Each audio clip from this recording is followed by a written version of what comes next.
So this morning I have some stuff to pick in my garden. My orange hat micro dwarf tomato plants. These still have a lot of green tomatoes on them, but these three on the end that grew a little smaller for some reason have some ripe tomatoes on them. And the way to tell if they're ripe, let me get these on the back. That one's not quite ripe. But the way you can tell is when you go to pick them, if you just give a very gentle twist, and leaf came off with that one, but if you just give a little gentle twist on them and they come off, then let's see, they are ready. So there we go. There we go. And these others, I'm gonna let them sit. Yeah, I'm gonna let them sit and ripen a little more. There's one up in here. That's the thing about these micro dwarf plants. They're so dense, you have to really get in there and look for your ripe tomatoes, but they're there. And I've got these little marigolds here in this pot. I come through here almost every day to deadhead the spent flowers, and you can tell when they're ready to deadhead. The little flowers come off real easy, and you do that when the flowers start to wilt, because it just helps the plant make more new flowers if you keep the spent blooms off. And I don't know if this is attracting any pollinators into my little tomatoes, but it sure is pretty. And I think I'm going to plant more of these next year. These are a variety of dwarf green beans called Mascot green beans, Mascotte. And they're a French variety of green beans that produce really thin, delicate pods. And they can be grown in flower pots, and they're a dwarf variety. So in these little pots, I have four plants growing in each. You can see up in there, and as you can see, they're already putting out a lot of blooms. I planted them a little bit later, not knowing if it would be too hot for them to make green beans, but it looks like they are doing just fine. Like I said, the version is called Mascot, Mascotte, and they grow really well in pots, in flower pots, window boxes. You can also grow them in a raised garden, bed garden, however you want to grow them, but they're a good small space variety for people that want to grow in small spaces, and they make a pretty good amount of green beans per plant, so it's one of those that's worth growing if you don't have a lot of space. So I wanted to show you guys one more time these orange hat micro dwarf tomato plants, and you can see just how prolific and vigorous these little plants are, how many tomatoes they're setting. And for something that can grow in a flower pot, that's actually, really worth your while. You're not just getting a few tomatoes per plant, you're getting a little basket of tomatoes per plant. And you can see over here on this little one, it's still setting fruit, and it's already in the 90s where I live, and tomatoes start to slow down when it gets this hot, but these little guys are still producing. I don't know if all these blooms up here on top are gonna set. I'll wait and see. But man, what I've got set so far, I mean, look at that. There's a cluster. I had picked a cluster out of here. They're doing pretty good. So I think this is one I'm gonna grow every year, and I'm even gonna grow them in the fall. They grow well in the fall in warm climates. So it's called Orange Hat Micro Dwarf, and the tomatoes taste pretty good. So it's one of those varieties, if you're doing container small space gardening, that I think is worth to have, because you do get plenty of production out of it, out of a little bitty plant. I think this little guy is a swallowtail caterpillar, and I don't really care that he's on my dill. I'm gonna come back out and pick some dill so I have some, but this little guy is happily taking a nap. He hasn't woken up for the day yet. We had some of these on oh shoot, are parsley. And man, they completely ate that plant up. But they are definitely pretty butterflies, so I don't like to disturb the caterpillars. They make pretty butterflies, and I just leave them be. I just let them enjoy their life and do what they're gonna do. So he can just wake up and there he goes. Hey bud, what you doing? Heard me talking about you. So I'm just gonna pick my dill and leave this little guy be, and hopefully he will eat, grow fat, and turn into a pretty butterfly. Okay, so these are sweet snacking peppers. They're also called lunchbox peppers. At the supermarket in the produce department, you'll see bags of little bitty peppers that are red, yellow, and orange. And if you ever bought them, you know they're real sweet, hardly have any seeds, good for just snacking and in salads. That's what these are. And I have two of the plants. They grow really well here, and the plants make a lot of peppers. So we always plant a couple of these plants every year. Last year we planted 4, and we had more peppers than we could really eat. So this year we're trying 2 to see if that's enough. But they did really well. They made it through the heat of summer, and we kept them alive, and they picked back up in fall, and they made peppers until winter. So this is a good, and they do well in containers. So this is a good variety for containers. Okay, so it's time for me to pick some more of my micro dwarf tomatoes. Over here, these yellow ones are called yellow canary, and they've got a really good mild flavor, but a good flavor. These are called Andrina, Andrina, and they make, as you can tell, they make bigger cherry tomatoes for a micro dwarf plant, and they are pretty prolific here. I've had a lot of blossom drop, flower drop, because it's so hot here. These aren't doing well in the heat, so I think I'm going to try these again in the fall. And I grew them in the fall last year and got quite a few tomatoes off of them. I think these are not going to be a spring summer variety here, and as you can tell, we had some rain and everything got super wet. You can tell some of these are split, and they healed over. Like this one is going to be fine, and as long as no pests get it, that'll be a fine tomato to pick and eat. And I'm going to see if these are ready, but they seem to be doing the least good of all of my micro dwarf tomatoes this time, but they're still doing okay to consider growing again. Okay, so these are green beans. These are Roma 2 bush beans. And I came through here and picked some last week, but you can see there's some mature ones to pick today. Not as many as I got already, but a few. So, see some on the back side I need to get around to.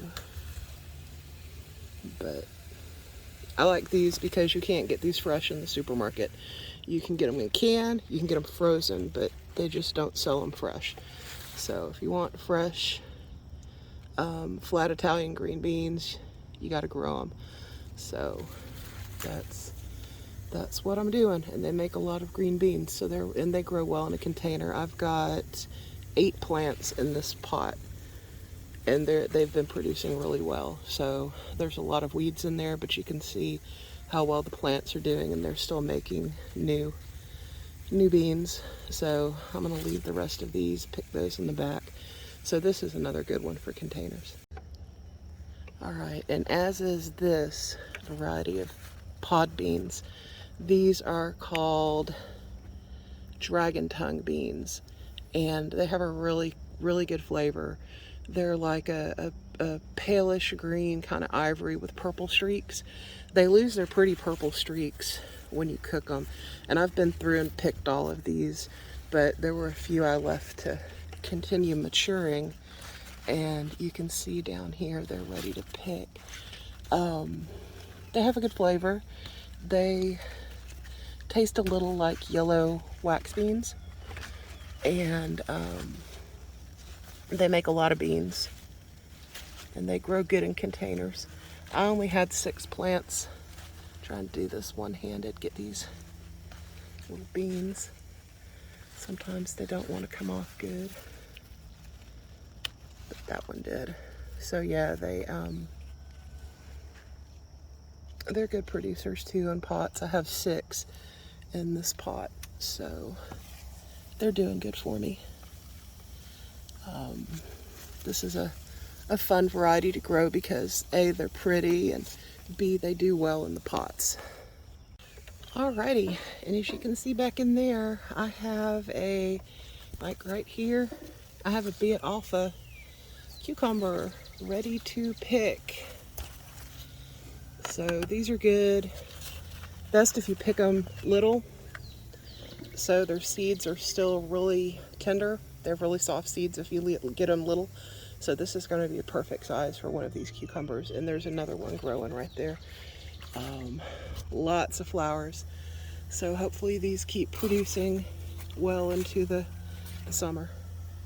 Having trouble focusing. All right, these guys, see how they grow? This is a Gold Rush currant, C-U-R-R-A-N-T, currant tomato, and this is as big as these little tomatoes are going to get. They make teeny tiny tomatoes on long like bracts of them, and they make a lot of flowers. So this is going to ripen to be like a orangish color, a golden orangish color. I have another one that's going to ripen to red. I'm going to show you guys in a second. All right, these are tomatillos, and they're specifically purple tomatillos. So they're in the process of ripening their fruit, and the way these things grow is they produce one of these little lantern type structures, and the fruit grows inside the little lantern and fills it out. And when the fruit fills out the lantern and splits the husk and the sun can touch the fruit, that's when it starts to ripen. So they are coming along pretty good. They're doing good out here in the heat. They love heat. So that's good. I always can use vegetables that like heat out in this climate. Here are my first 2 ripe currant tomatoes. These 2 little ones are ready to pick. Oh, there's another one back there.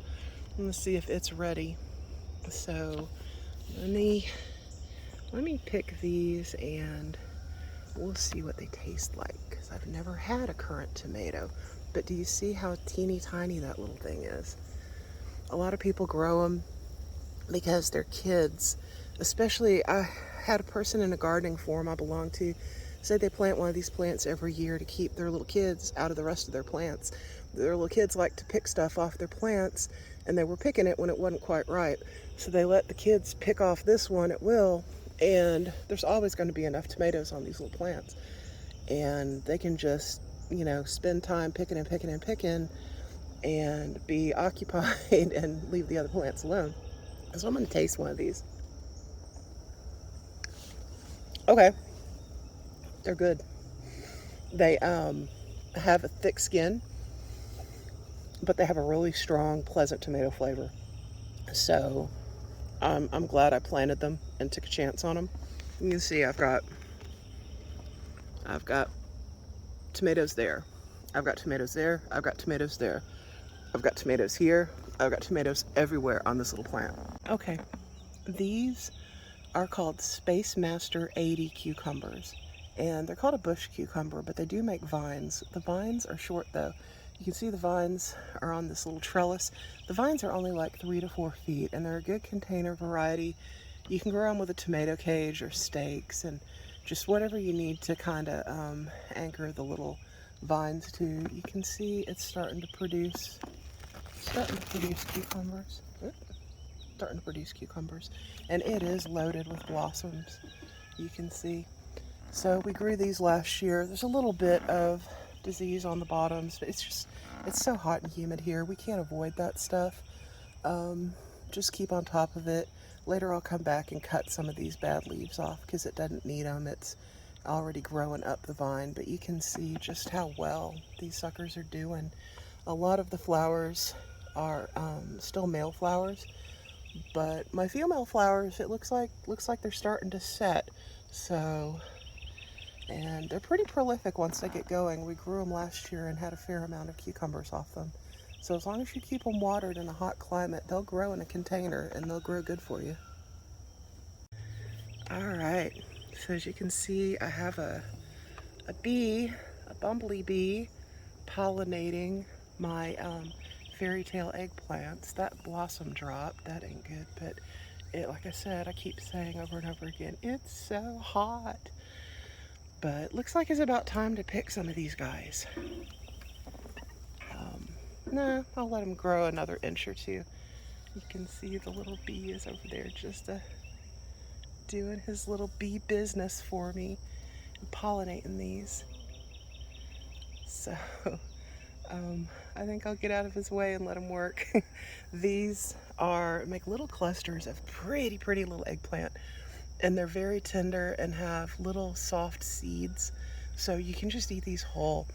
They are good, just brush them with oil, put a little bit of salt and pepper and grill them, or thread them onto skewers and put them on a grill, or you can roast them, saute them whole.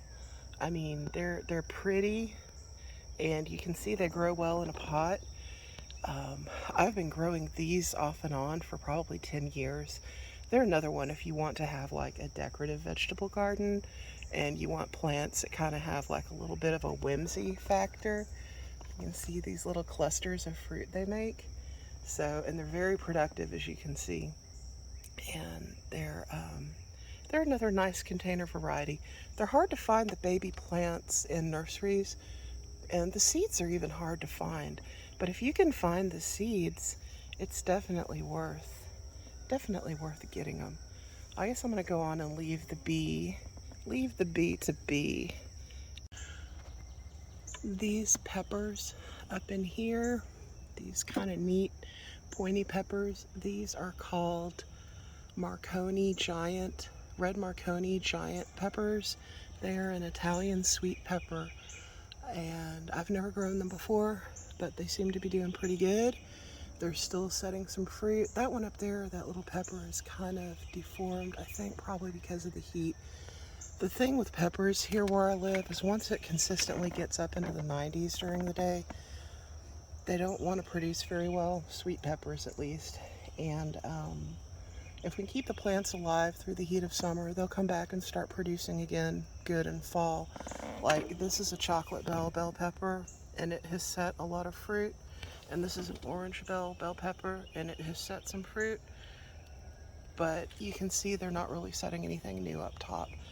So, and the ones that are setting down on the bottom are still kind of small. You can see where it had flowers and stuff that have just died off, just dropped. So I'm just going to see how these finish up, and they're doing pretty good. So I'm going to try to keep these plants alive, see what they'll do for me. All right, these are my mammoth jalapenos, and you can see they are doing awesome in the heat. And if this was a regular jalapeno plant, that one would be ready to pick. But because these are mammoth jalapenos that are supposed to get up to 6 inches long, I'm gonna let that one keep going and see how big it actually gets. But these are putting out a lot of peppers and a lot of fruit, and they're doing good in these containers. I mean, this little guy over here especially is putting out some good fruit. This plant here and this plant here, I started from seed at home.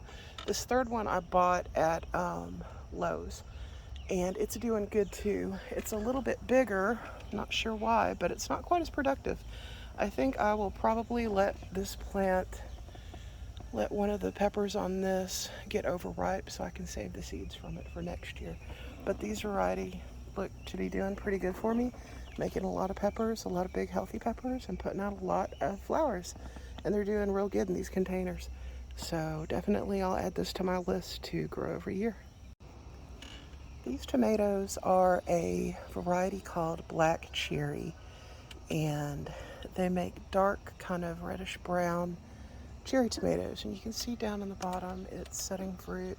These are supposed to be a little more heat resistant, and they make really wild, long vines, and it can grow like 6 feet long. So I've got an arch to kind of pin them down to that I need to do. But they're doing good. They're still setting fruit, and they are like right over here you can see they're setting fruit even though it's in the 90s. So I'm happy with them, and they got a nice little thing of fruit there. So I've been kind of keeping up with these, making sure they do okay. I think this variety's gonna do. Okay, you guys, I am going to hand pollinate this female yellow squash flower. I had a male flower from the other side that I pulled its little, okay, we're gonna do some plant sex education here. And it don't wanna focus. That's because this leaf. All right, that's the female. This is the male. And all I'm gonna do is rub that in there, okay? Rub that in there. Get that all over there. All right. We got hot plant sex happening right in front of you. Okay. So that little growth back there, that is the baby squash. And you can tell it's a female plant because it has a tiny squash, right? Or you can tell it's a female flower. Like up here, this flower, okay? See, it doesn't have a little swelling growing on the bottom of it, right? That means it's a male flower. If it's just on a thin stem, I think that's a male flower. Yeah, yeah, okay. If it's just on a thin stem like that, that's a male flower. And you can see the inside of that flower, how it looks.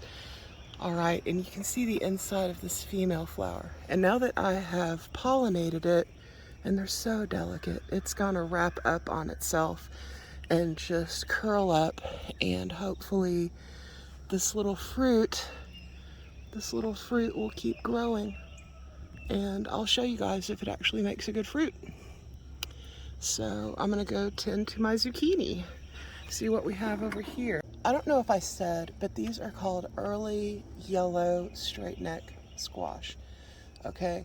And then next to it, I have a zucchini that's good for containers called Astia, A-S-T-I-A.